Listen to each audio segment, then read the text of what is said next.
What's going on, folks? Welcome to Got Your Back Game 1 preview. Yes, it is playoff time.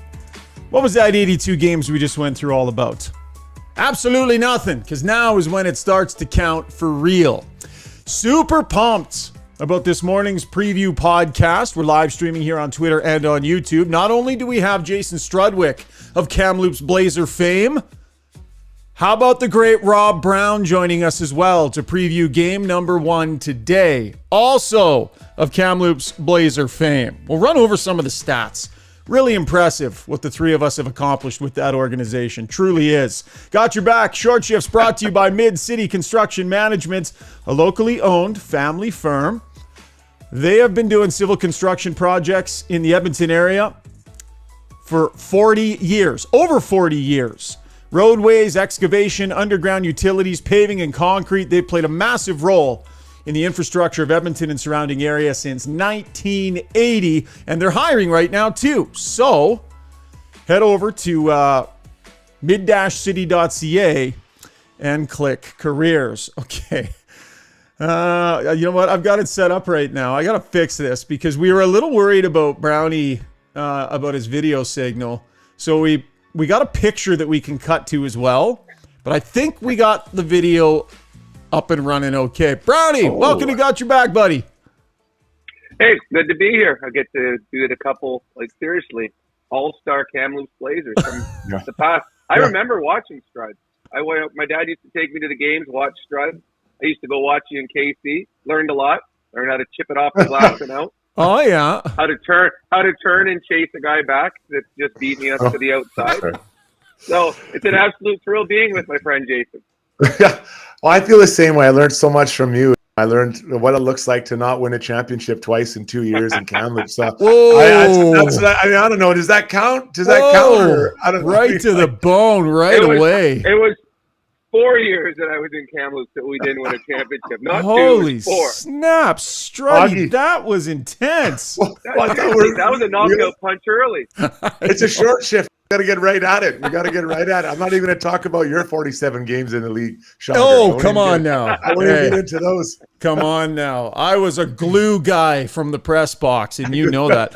I was pulling the stats, you guys. You know that between us, we scored 183 goals for the Blazers organization between the three of us, which I think our contributions will long be appreciated there. Brownie, I was looking at your stats, man. The one that just blows me away. 163 goals, 301 assists, 464 points in 163 games in your time in Kamloops. I had to redo your games played 3 times because it didn't seem right. Right. Well, I lived with my father there, so my dad made me captain, obviously. Got extra ice time. Actually, it was pretty cool though. I got to play for Ken Hitchcock in junior, which we had a love-hate type of relationship. We sometimes loved each other, most times hated each other, but he was, outside of my father, my biggest supporter and the biggest reason I was able to accomplish things in hockey was because of Hitch. He was such a good coach to me and a good person to me. Your dad cut me when I was 16. He's actually mentioned that. He said he waited too long. He kept you about 20 games too long. No. He cut me in training camp. He never kept me on his teams. I would have never been on a Bob Brown team, Blazer team, Struddy. Yeah, no, and I agree with Brown. He should have done it when you were 15. But I'll say a nice thing about Rob Brown. I've known Brownie a long time, and he is such a smart hockey player. And yeah, he doesn't physically look imposing, not the best skater, but my God, can he play the game? And I've always admired him and always learn a lot from. We coach a lot together, and I learn a lot from Brown. He is one of the truly elite offensive players, in my opinion. Oh, listen to you. You absolutely crater him to start the pod and then come back with that. Well, in all honesty, he does owe it to me because when Struds and I used to play in Chicago together at the same time, I was with the Chicago Wolves. He was with the Blackhawks. And we just had kids, my wife and I, and we decided we're going to have date night once a week. We're going to continue date night once a week. And I ran into Struds at a practice rink when he was with the Hawks, and he was lonely, didn't have any friends there, obviously. So I said, Struds, why don't you come out on date night with us? And he started coming, and it was awesome. The first 4 or 5 date nights he would come, and then eventually my wife stopped inviting me, and it was just Struds and my wife going on date night. But we've gotten through it. 25 years later, my wife and I are still together. But I mean, Struds were some of the best years of her life. Yeah, it was. I always had fun with her. We always bowling or slow dancing, whatever she wanted. Right? It was very. I was a gentleman. I do have to tell you, Struds, I'd be perfectly fine with you hanging with my wife too, buddy. You are the least threatening guy. Like, no problem. Anything you want. While I'm on the road, dinners, bowling, whatever you want. Yeah. No, it's pretty simple. Pretty simple. All right. Enough of this ridiculous Blazer alum kibitzing here. Let's get to a playoff series, guys, and that will be the breakdown today. Brought to you by our great friends at Horse Racing Alberta. Exciting live thoroughbred racing returns to Century Mile Racetrack Saturday, May 6th. It's coming up. Stand trackside and feel the thunder with some of the finest thoroughbred racing in Western Canada.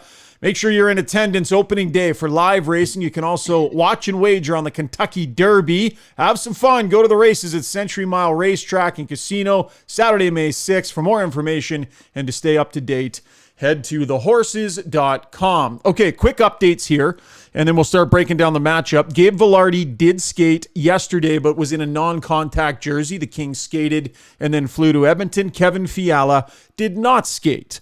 Todd McClellan, little coy about the goaltending situation, said it'll be one of our two guys.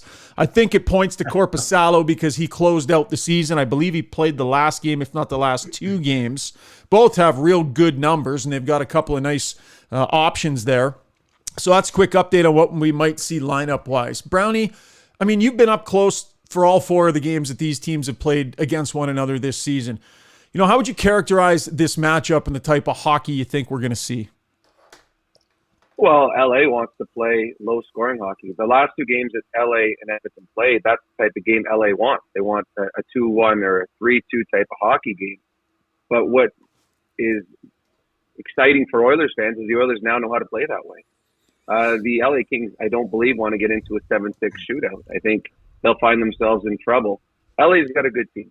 They got a very good team. They're well coached. They're deep. I do believe not having Fiala and Vilardi in the lineup will hurt them. I think that if it gets into a 2-1 or 3-2 type game, the Oilers have more game breakers. That one shift that can change the game. The Oilers have the Draisaitl line. They got the McDavid line, and they got two other depth lines that now contribute. So the Edmonton Oilers should come into this series as the favorites, but the LA Kings are not an easy out. And they've got championship degree. They got guys that have won championships before. I do believe the goalie trade that they made, getting Korpisalo, gave them a fighter's chance in this series. Jonathan Quick wasn't going to win this series for them. Korpisalo gives them an opportunity. Struds, what do you think, man? I want to talk about maybe the rough and tumble aspect. We were interviewing some players yesterday. I mean, it got nasty. It got nasty last year in the playoff series. There were some tough injuries and some tough plays. Then McDavid with the hit on Mikey Anderson, the scraps, you got Zach Hyman getting into it. I really get the sense this is kind of a sneaky rivalry where there's probably more hatred here than we're even really aware. And how much of that can rear its head in the playoffs here? How much do the Oilers want to take it to the trenches here? I don't think in past years the Oilers were built to do that, but I think they are now. You look at, I think the Oilers are a team that has a lot of bullies on it. And I think it starts with Evander Kane, Darnell Nurse. I think you look at Bukestad, Klim Kostin, Ekholm. We've got all these guys that are very comfortable now playing, and Zach Hyman in his way, they can play a heavy game and physical game. If you want to take it ugly, they can do that. I think the Oilers made that point the last two games that Brownie was referring to. I thought that both teams, the Oilers really tried to be more physical. And it started with that hit that McDavid had on Mikey Anderson. So I think the Oilers are going to want to come out and be physical. And I think they're going to want to come out and be patient and play a patient game. But guys, this series is just like last year. I think it's a lot about who isn't available as much as who is available. Kevin Fiala is a huge part of that team, and he is a wild card offensively, and he gets mixed all over the lineup. Same with Vilardi, not to the same level, but he does bring offense.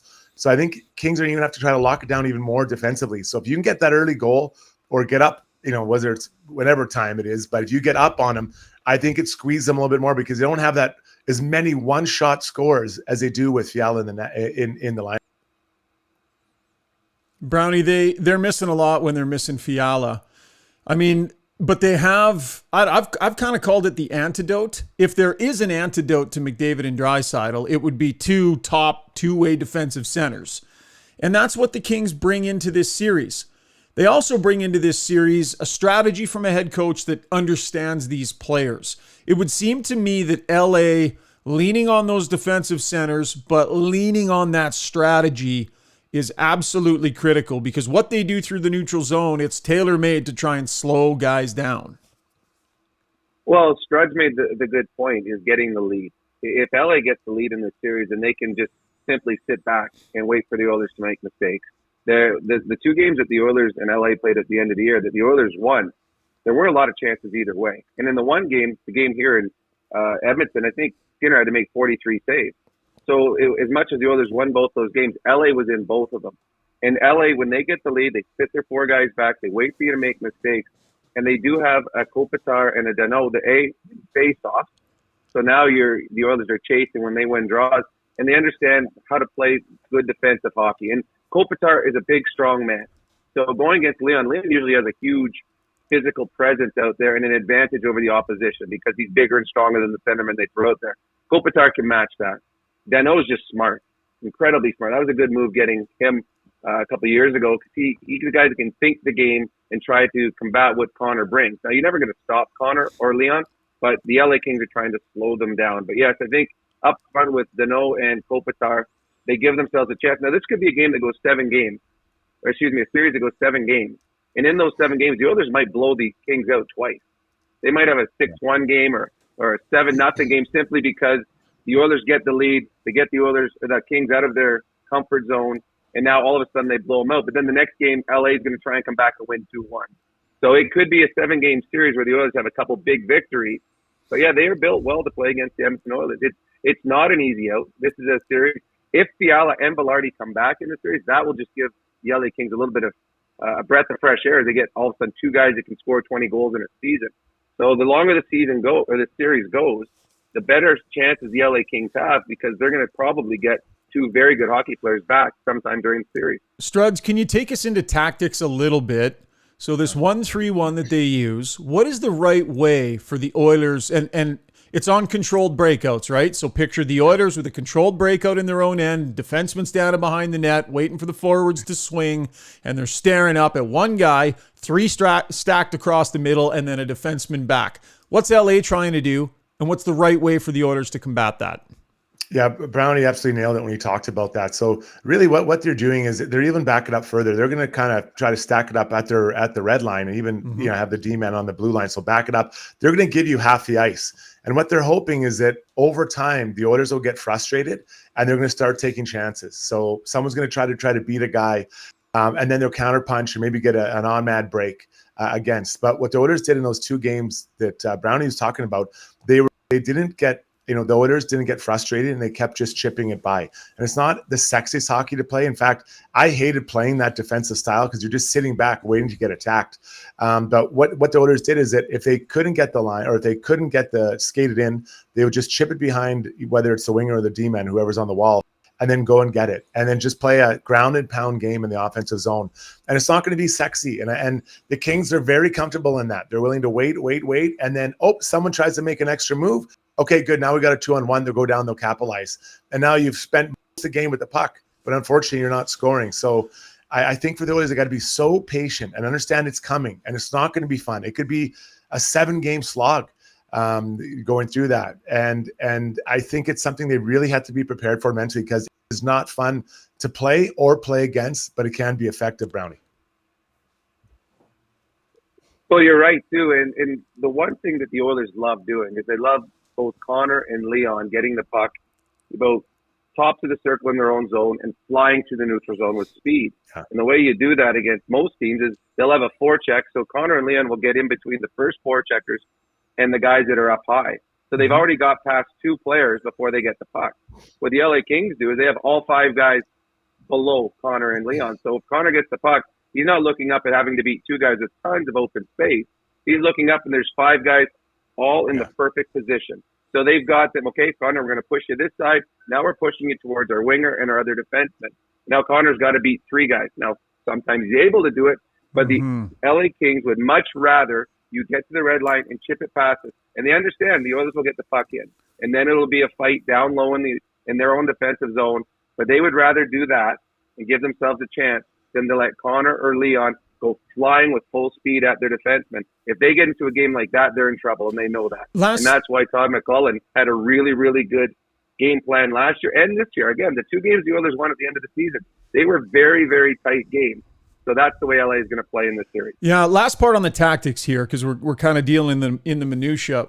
Struds, you describe what LA is trying to do defensively. Brownie, when the Oilers make the decision to dump the puck in, and they're going to have to quite often against this team, what is the key to them forechecking properly and getting it back? Because LA will have one defenseman who's back there. It's his job to read that dump and be the first one there. How do you counteract that? What's the right way to forecheck against this system? Well, there's 2 things that the Oilers have to do. The first thing, everybody has to realize when that player's coming up, as soon as he gets to center, he's dumping it. Because at that point, all the other 2 forwards have full speed. The last thing you want to do is get to the red line, try to make 2 moves, I got no choice, and dump it. At that point, your wingers have stopped. You slow everything down, yeah. The Oilers forwards have to be skating full speed, and they know. They know as soon as he hits the red line, so I can time it. Now I'm coming with full speed. And the second is good dump. You've got to put the puck in an area that turns the defenseman, and he has to get it. Do not put the puck anywhere near a goaltender where a goalie can come out, play it, and now he rifles it back past the forecheckers. So you've got to get the puck in with forwards with speed, and then you got to make sure you keep the puck away from the goalie. And could potentially see a lot of those plays, Struds, where the defenseman fires it up looking for a forward stick and the chip in. And quite often those result in those icings that frustrate Oiler fans so much. Struddy, do you have a thought on the forecheck? Yeah, first off, for a guy who never forechecked, Brownie, you gave a very good description of what it looked like. Well, you I'm did say... reading it right here. I got a piece of paper right Struds. here. It's like Google forecheck. Yeah. I was going to call bullshit on you, Struds, because you also said in your diatribe, I hate defending that way because you just have to defend all the time. Like you really wanted the puck just going the other way for you to be able to bring all that offense. Listen, fair point. I didn't want the puck on my stick either, but I didn't want to be sitting back waiting for Pavel Datsyuk to be flying up the ice at me and then get spun around by him. It's embarrassing. Yeah. So I actually, 2 things. I don't like it when the Oilers do that long direct pass and then tip it into the and into the end because you're standing still.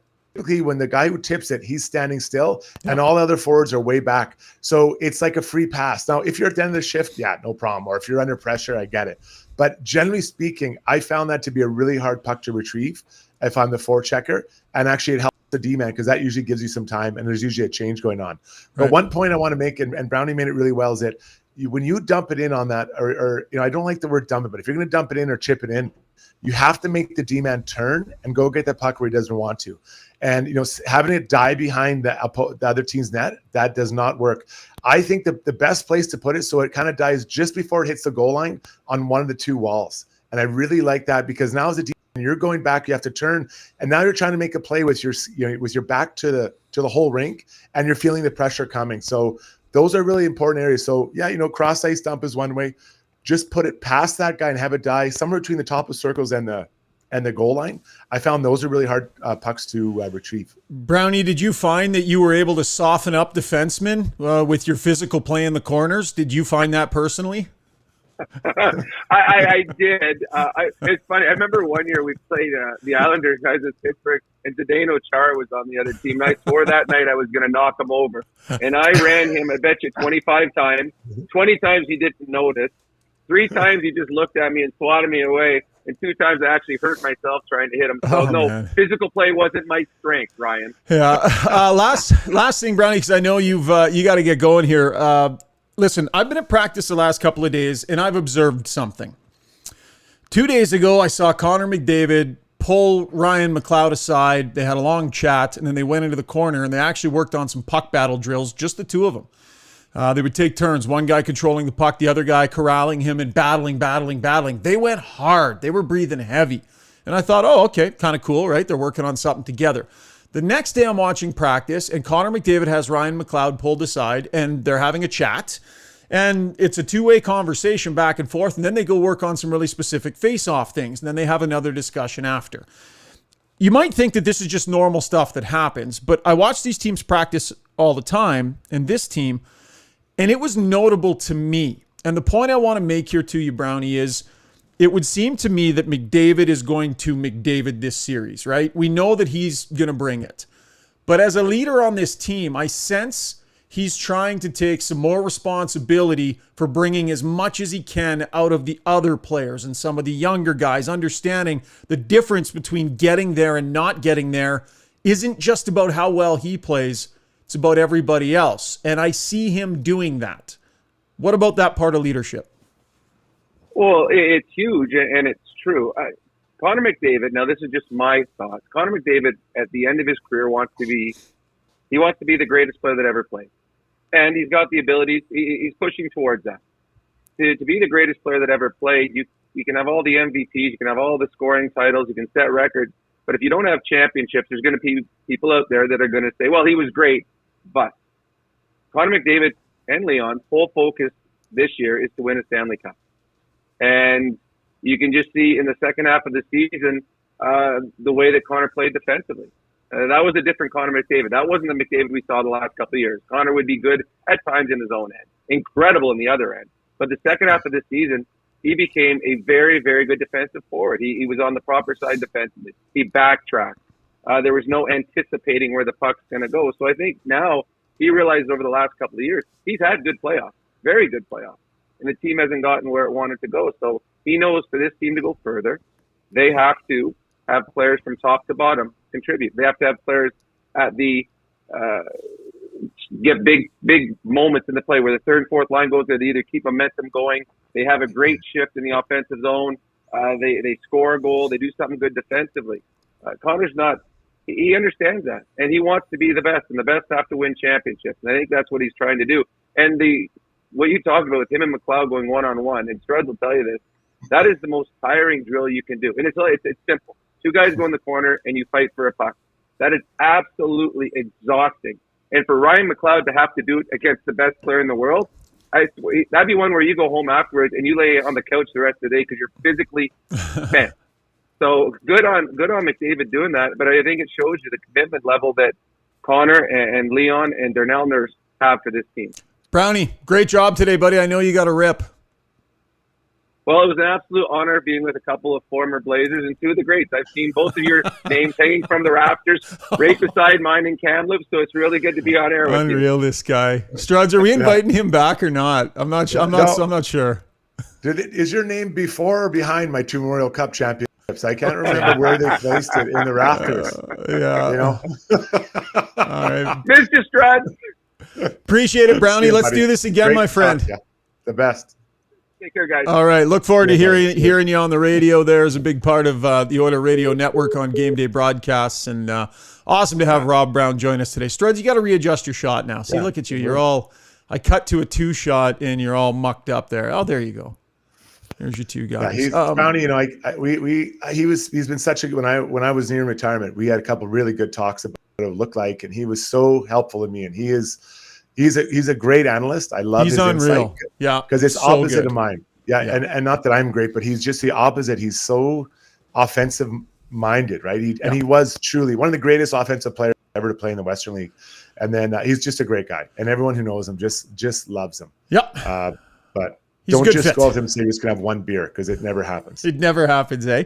Listen, I want to get to your thoughts on the point I just made about McDavid, but first, I did ask Jay Woodcroft about that very thing. The leaders on this team taking more responsibility for having everybody ready and having everybody's play at the level that they need it at. We'll get to the Weiss Johnson soundbox here. We'll remind you, 45 years they've got in the business, so if you need a new furnace, garage heater, air conditioner, hot water tank, or any of those things serviced, they are absolutely the place to go. They've always got great specials going on, so check out their website. You can Google them or stop in at the showroom, 5803 Roper Road, 780-463-3096. Dennis and the crew are fired up for the Oilers Kings.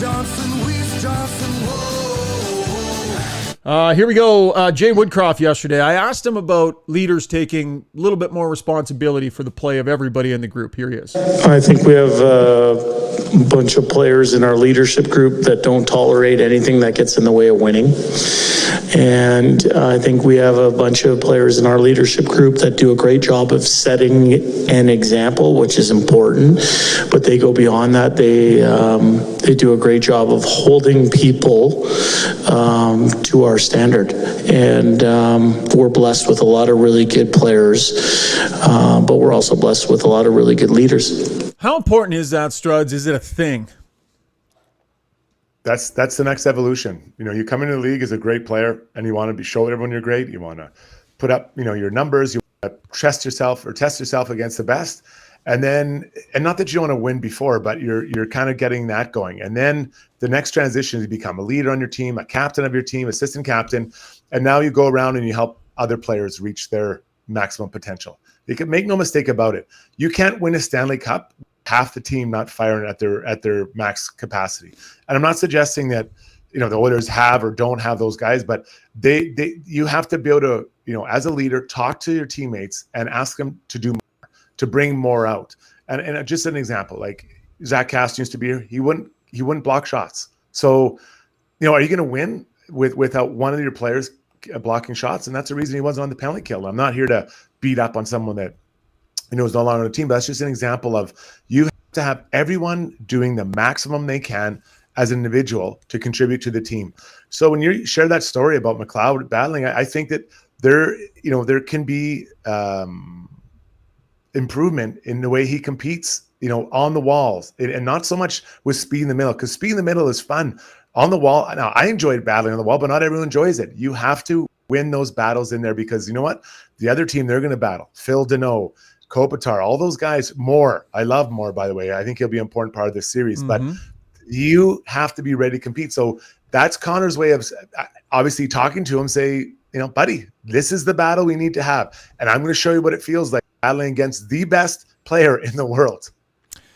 4 goals, 10 assists, 14 points in last year's series, including 8 points in the last 3 games for McDavid. He was held scoreless once in that series. That was in Game 4. 5, 4, and 9 for Draisaitl. Scored in his first 3 games of the series, and as we all know, got banged up and hurt in that series. We've been talking all year about Stuart Skinner and how he's met the challenges and the level of play he's given them. They're not here. Straight up, they're not here doing this if it weren't for the year that Stuart Skinner has. What is your gut? Because you've been so strong on goaltending narratives this year, Struds. No, but honestly, you do know people. What does your gut tell you about Stuart Skinner's ability to meet this moment? I think he's ready. Could there be some blips? 100% there could be some blips. But, every challenge that's been presented to him, he's met it. Right, he's risen up to the challenge, and let's just start about, obviously he was going to make the team, but he comes out and he takes over the number 1 starting role when Campbell is struggling, continues his fine play. Then you think, okay, well maybe he's going to fall off a bit. No, he keeps going, becomes an all-star, and then there are some key victories I think and experiences for him. Playing in Boston against the best team in the league, tough start, down 2-0, and you could make the case that he was responsible for one, if not both of those goals. And he settles in, and they win that game 3-2. Playing against the Leafs, playing against other Western Conference, big teams like Colorado or Vegas or the team they're going to play, LA. He's been there. He's done it. Now, has he done the playoffs? No, but you can fall back on those experiences and say, okay, I've played well in this building. I've played well in these moments, and I'm ready to compete. And McDavid made the point. Stuart Skinner's been in championship situations or on championship teams before. Yep. And you draw on those experiences. So he's a raw rookie when it comes to NHL playoffs. Yeah, I get it. But he has been in those pressure situations before. I think that's really important for him and his development. He's going to have blips. Every goalie's going to have blips in the Stanley Cup playoffs. Everyone. But I think he'll have less than we think. And I think he'll be able to manage those and bounce back. Okay. Every goalie has blips during the Stanley Cup playoffs. Don't disagree with that basic idea. But not every goalie has another guy sitting there who, if the blip is a little too big, the guy's got experience and the guy finished the year strong too. And you know where I'm going with this, Struds. I believe the Oilers are going to need to be willing to ride Skinner through his early blips if they happen. He can't goaltend in the playoffs from the edge of a cliff. He needs to know he's the guy. And the first chance they have, the first time they think, is it time to make a change? Don't do it. Lean on him. Lean into Stuart Skinner if the doubt arises, because I think he's earned that. It depends on the situation. I can't really comment until I see the game and the goals again. So let's say the Oilers tonight they lose 4-3, and 3 are just absolute awful goals. Well, lean into them. Let him bounce back. I put him back in, but now it happens again. Now I'm going to Campbell game. Of course, right, but that's not your first time where you've thought about it. My point is, he needs more leash than that. Yeah, but every goal, he's the starting goalie, Rishaug. So they're not going to yank him after one bad period. Like I think you're but the example you just gave was one bad game. So stick with that example. That's very real. They lose game 1, and you don't love 3 of the goals that go in. Right, but you go back to him. But now if it's 2, now it's a pattern, and that's why. But every team would do that. I don't know about that. I'm not sure about that. Yeah, but not every team has 2 viable goaltenders. Like Winnipeg's not doing it. Obviously, Winnipeg's not. What about Vegas? Would Vegas do it? I bet you they probably would. Seattle might do it. You know what I mean? Like, so the Rangers, they're not doing it. Tampa's not doing it. But those are bona fide NHL long-term starters. Stuart Skinner's not that. He's going to become that. But you have to manage him as well. So I think it's a little different situation. You can't put Stuart Skinner up on the level of Shesterkin or Vasilevsky or but you also have to manage him. He's a first-year player. So I understand what you're saying, but I don't get. I feel like you think they're going to pull the rug out from underneath him, and I think they've managed a rookie player really, really well this year. And I think now he's their starter, and they have to manage him again. But I don't know. I don't think of all the things that could go wrong in this series, managing the goaltender is the last thing on my mind. Yeah, and I'm not saying I think they're going to do it. Yeah. I'm saying it's going to be interesting to see because he's doing this for the first time, and there might be some early bumps. There might be, being on this stage for the first time. And my point is, I really feel they need to ride him through whatever bumps there might be in the early going. Now, it's not an endless leash, and you don't just leave him in there no matter what. But it'll be interesting to see how they handle it. We are live streaming today. Going to get to a couple Twitter mentions here. 36 years old, never seen a team like this. Let the greatest 2-month journey of my life begin. I think he was talking about me, you, and Brownie on the pod today. It was you're welcome. Moment in pod history. It was a great moment in podcast history. Connor scored 2 points per game last playoff. Is he going to be even higher this playoff? Asks Matt Bird, 86. I don't know. We'll see what's required of him, right? If the Oilers play a really sound game and have games well in hand, he maybe doesn't need to go supernova. Part of the reason why we saw what we saw from McDavid last year is because the Oilers got themselves into some spots, and it required him to run into the phone booth, strap on the cape, and come blasting out of there. So if the Oilers take care of their business, maybe he won't have to as much, and that's not a bad thing. Well, Rishaug, the game plan has already been established. We saw it the last 2 games against LA. That's how they're going to play. The Oilers aren't thinking we're going to come out here and win these games 7-5. Mm-hmm. They're like, we're going to come out, we're going to be extremely physical. We are going to be very disciplined with the puck, and we're going to beat these guys 2-1, 2-0. The days of the Oilers, thinking they can blow everybody out of the water against a team like the Kings, they don't need to. They don't want to win like that. They want to win the way that's going to win the series the quickest possible. So we've seen the template. Jay Woodcroft, if I'm Jay Woodcroft, I'm like, guys, we've played the way we need to play. Do we have a lot of firepower? Yeah, we can try to win 7-5, but that's not going to win us the series. So I really think that we've already seen it. We know what they're going to do. Todd McCullum, we know what he's going to do, and the Oilers are comfortable. Yeah, we're happy to score. Let's say they win the first 2 games. They might win the first 2 games like 5-1 combined score, like 3-1, 2-0. Like honestly, I think that's what's coming. And I think Brownie might be right. There might be a game or 2 they blow them out. But for the most part, the games are going to start. We're going to manage the puck. That's what they've been saying. That's what they've been doing. And we're going to see that. Fully expect him to be in the 12-6 formation tonight. Don't know that 100%. Yeah. That's my gut. They've got 4 real good lines that they can put out there. And a lot of success they had in 11 and 7. was when they didn't have that real solid fourth line. Final comment here. Ray Lap says, we'll have to watch for bad penalties. Yamo and Kaner sometimes can get some iffy ones. Discipline. I mean, the Kings stung the Oilers big time with their power play in that one game. Totally flipped the script. But the Oilers penalty kill has been trending in the right direction. I take the Oilers, all day long. It's an all-timer, one of the best, if not, the best power plays of all time. And then you throw McDavid out there on the kill. What'd they end up with, 17 or 18 shorties or something ridiculous? So special teams, Oiler advantage all day. I think I understand that Kane and Yamamoto. Costin's the guy. The last 2 games, shot it over the glass. Great point. Foot on hurdle. That's the guy. That's the guy you got to watch for the bad penalties. And I think he, my friend, is on a short leash with those penalties. Absolutely. Struds, looking forward to it, my man. We're gonna. Yeah, I know it's so good. You wait 82 games. Yeah. Just to get to this point to watch some playoff hockey. Playoffs are up and running all the way across the board. It's going to be a blast. Struds, thanks. We'll check in. I think we're going to try and check in tomorrow morning after the game. Love it. I'll be there. Here. All right. Talk to you soon, pal. Jason Strudwick, third best Blazer on the podcast today. Thanks for tuning in. Thanks for checking out the live stream here on YouTube and on Twitter. Love our sponsors, Mid-City Construction Management, the Horses, Horse Racing Alberta, and of course our good friends at Weiss Johnson as well. Enjoy the game, folks. You've earned it. It's been a long slog for you watching McDavid and company all season long. Now you get to the real meaningful stuff, and it's going to be tons of fun. Check our feeds. Lots more podcasting coming your way in the days to come. Have a great one. Cheers.